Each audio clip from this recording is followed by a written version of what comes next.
What's up, good people? Mark Holmes here, and as always, I want to say thank you all for watching, commenting, subscribing, and being part of the Joe Boo Sports Report. Without you guys, as well as you ladies, you know that this literally does not work. Hope everybody's having a great day. It's Monday. Cowboys got a victory. That's always a good thing. Now, the question we have to ask ourselves is, first of all, do we consider that actually a quality win, a good win, or not? All of the haters out there telling me, oh, you talking about the Super Bowl now, and thinking you're the greatest team in sliced bread and everything else. And I'm like, okay, I've not said any of those things. For me, I'm still at the point of saying, if we get to 9, 10, 11 wins, it's a great season with the brand new coach. So I'm excited about that. Now, you have to look at this with the Commanders going into this game. A lot of people said the Commanders are a lot better team than we were, especially going through the beginning of the year, that they had the Eagles, Commanders, the Cowboys, 7.5 wins. Well, we're halfway there. We're halfway there as far as 7.5 wins goes, with not even half the season gone yet. Now, the question is, now let me throw something else into the mix, because people laughed at us because we lost to Carolina and we lost to the Bears. But now you might have to look at those games a little bit differently, because now Carolina is what, 4-3 or 4-2, and the Bears are 4-2 or 4-3. Both of them have 4 wins, and Carolina is on a 4-game win streak. Maybe we just ended up facing a hot team, and we're close, but not close enough with a team that was injured. So maybe that helps you to say you're not that far off, because those two teams were good teams. Now, let's make no mistake about it. We're way down. We are so far out of the playoff mix right now that we got a long ways to go. But you look at this and say, consistently, your offense is scoring. So here's the real question that I have right now. First of all, I'm going to put my phone right here, lean that, because I don't feel like holding it. First of all, do you look at this and say, the defense did a good job in comparison to what they normally do? Now, I mean, we've had, Russell Wilson may never start again in another game, and he put up 37 points against us, right? Which is insane, because you looked at Denver putting up 33 in one game, in one quarter. Still blows my mind. The Cowboys defense played a lot better.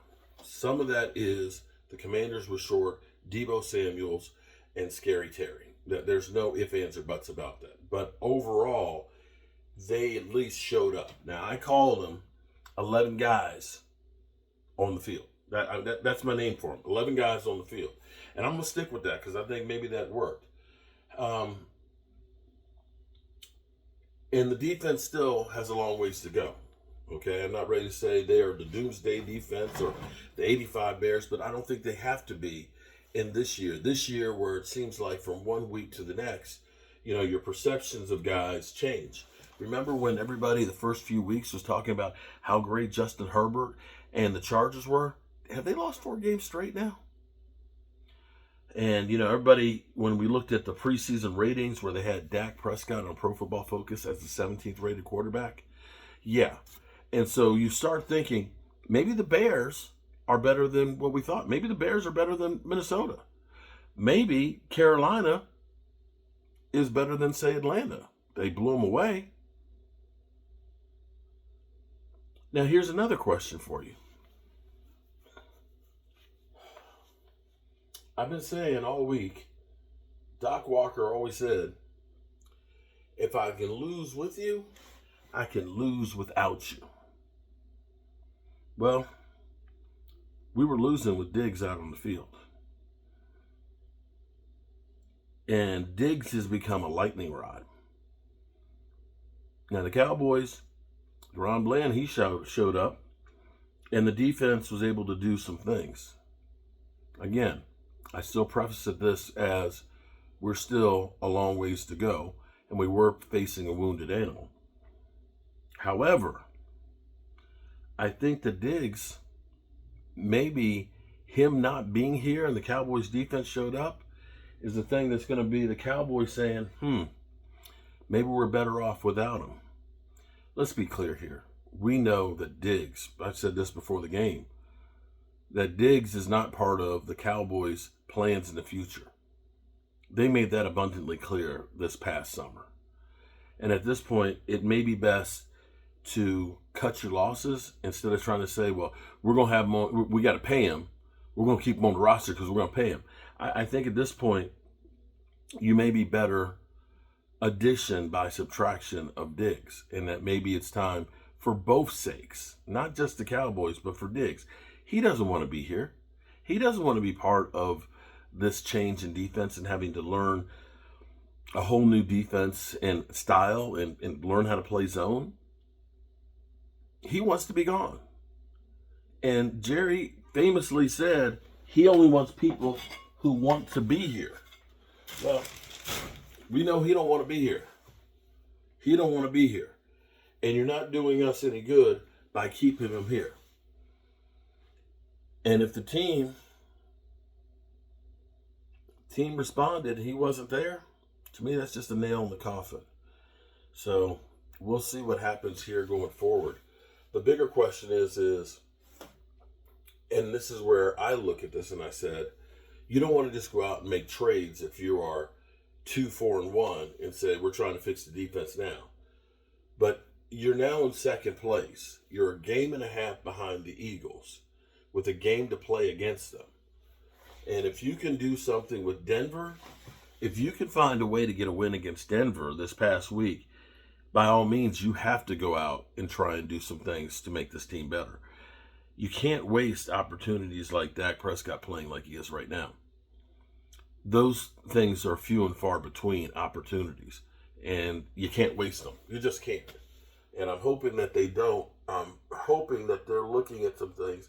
And it doesn't necessarily, see, here's the thing. It doesn't necessarily have to be the best player out there, the big, huge name. But you can't just bring in some bums. Now, Clowney, to his credit, got a sack yesterday, was playing really well. Looks at the moment, it's a cost-effective move, but it's definitely one that's going to help you. There's some other guys you may want to look at and say need to go too. One of those being maybe Sam Williams and Mozzie Smith. That get rid of the dead weight.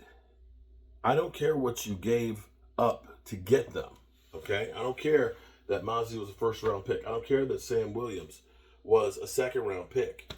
If they're not performing, and it's kind of like one of those things I always said to my wife, if you've got stuff that you bought a year ago and it's just in a box up in the attic, you ain't going to use it.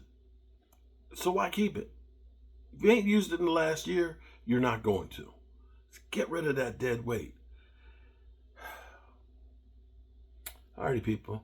I got to run over and get me some plumber's putty and a tailpiece. Check this out. I've been working on this place, okay? This is like an efficiency apartment. Check it out. We got our little drop top, stove top here. Look, touch surface, our microwave, our kitchen sink in here. Ooh-wee. I'm going to have this hooked up as soon as I come back. And I'm going to have that working too. Induction stove. Yeah. Because I'm talented. Contrary to what people say.